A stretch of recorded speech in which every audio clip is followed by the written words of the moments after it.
Chapter 5 Fires of Purification. On the road to becoming a pilgrim to the Holy Land, there are constant detours. In the early stages of awakening, distractions abound. The seeker wanders hither and yon, tasting from a panoply of religious and spiritual experiences. Satisfaction is sought, but rarely found for any length of time, as the qualities that will ultimately grant satisfaction to the soul are not yet within reach. Regular physical practices, such as yoga or tai chi, are sometimes considered to be spiritual paths. While they are useful disciplines for body and mind, when they become ends unto themselves, they do not constitute what we refer to as the spiritual path, a pathway to self-transformation. As avenues of healing and self-discipline, such practices can be extremely advantageous for the emergence of the higher self, as mastering them grants a sense of self-empowerment that can buttress the psychic ground for the journey. But they are not one and the same.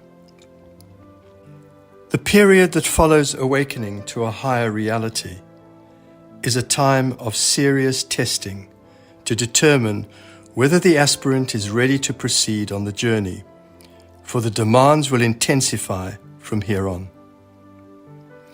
The tenuous seeker may resist abandoning the comforts of material life, or find the disciplines too demanding, or may be lured into an attractive position in the world. For myriad reasons, they may lack the will to press forward. Whatever the reason, temporizing only delays the inevitable. Once the soul is stirred awake, it will not be satisfied until it is nourished by the source of life. Once the personality encounters the inner spark of divinity, it cannot return to a state of unknowingness. Awakening is like a small campfire that can either burn itself out or can be fed by adding small branches and twigs until it becomes a raging fire that lights the path ahead. If the small fire is allowed to die out in one lifetime, it will be reignited in the next. Once the spark of divine mind has been recognized by the incarnate soul, it will never entirely fade from view. Established patterns of life may interrupt the good intentions of the early aspirant, temporarily blotting out fleeting, deep impressions of something greater.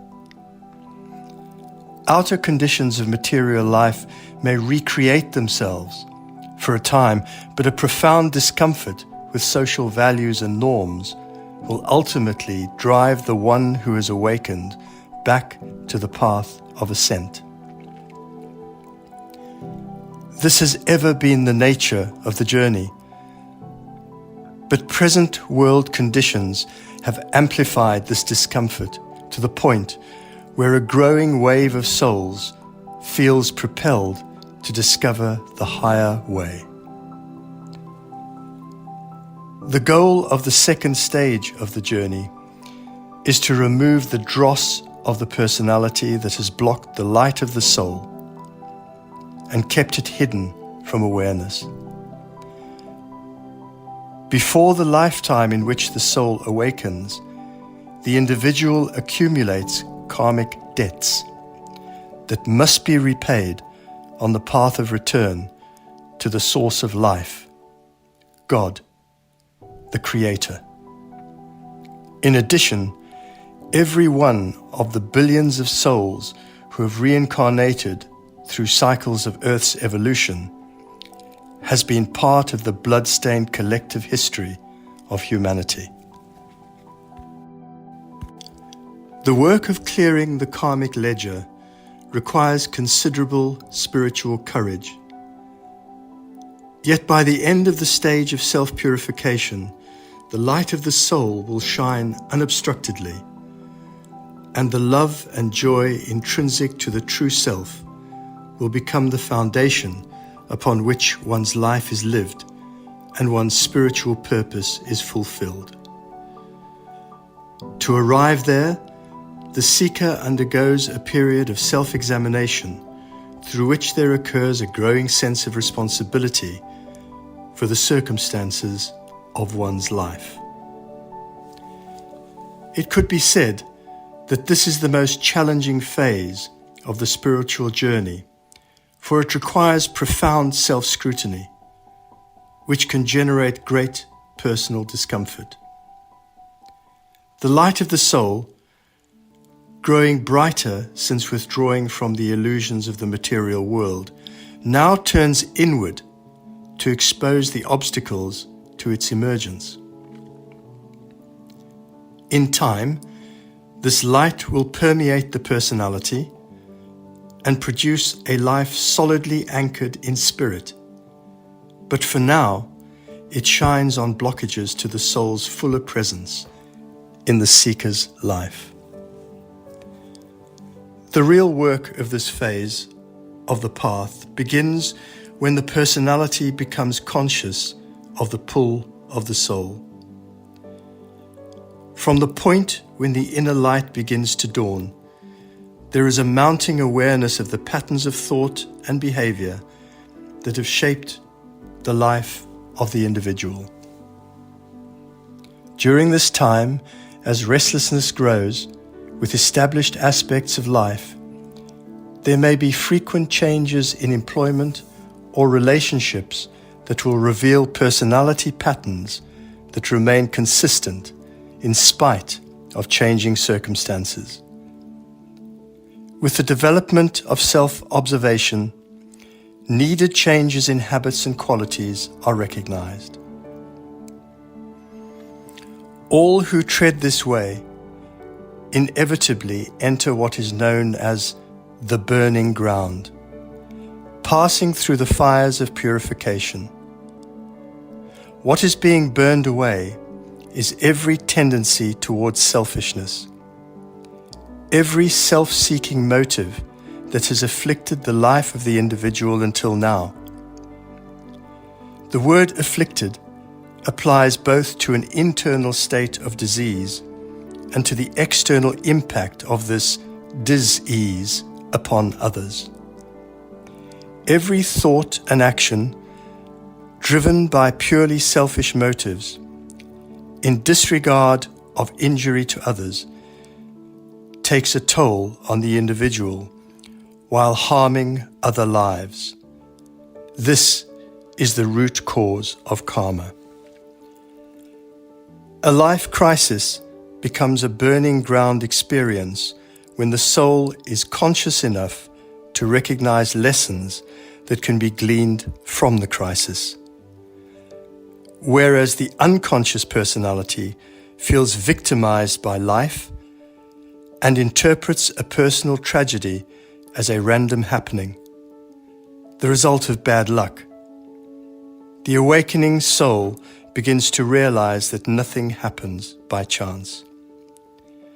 Simultaneously, the realization dawns that crises bring opportunities to remove the dross of the persona that blocks the light of the soul. Self-pity is replaced by a quest to learn the life lessons being offered by a particular crisis, drawing forth the kind of insight that leads to self-transformation. Those who enter the burning ground and willingly allow the cleansing action of its flames will in time become purified of any impulse to do harm. Consciously crossing the burning ground while extracting the lessons that the soul imparts to the persona sets the traveler on the road to achieving the ultimate state of purification that culminates in mastery of the human condition. It also opens the door to contact with those who have achieved that state of mastery and have entered the realm of spirit. During this transition to a subtler dimension of life, countless individuals are experiencing contact with beings on inner planes.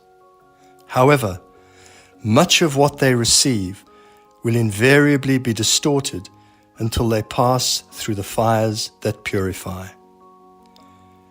The danger of this stage is commonly called the glamour of psychism. Messages or images received are believed to come from beings on a higher plane of consciousness and thus deemed infallible indicators of truth or guidance. In fact, such messages will commonly be distorted projections from the astral plane, the plane of emotions. As long as the motive for such communication is sullied by personal desire or ambition, the messages will be unreliable. They will certainly not originate with members of the next higher kingdom of our earth, the realm of perfected human souls, known as the spiritual hierarchy. Messages from this realm will be transmitted only to human souls whose personalities have been cleansed by the flames of purification, to the point where selflessness and harmlessness are unfailing. This phase of the journey is critical to humanity's future and constitutes the next frontier for souls at the forefront of conscious evolution.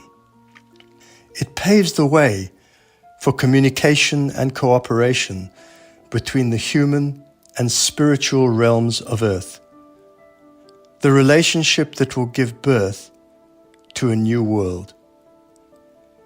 Events now occurring across the globe could be viewed as aiding this process.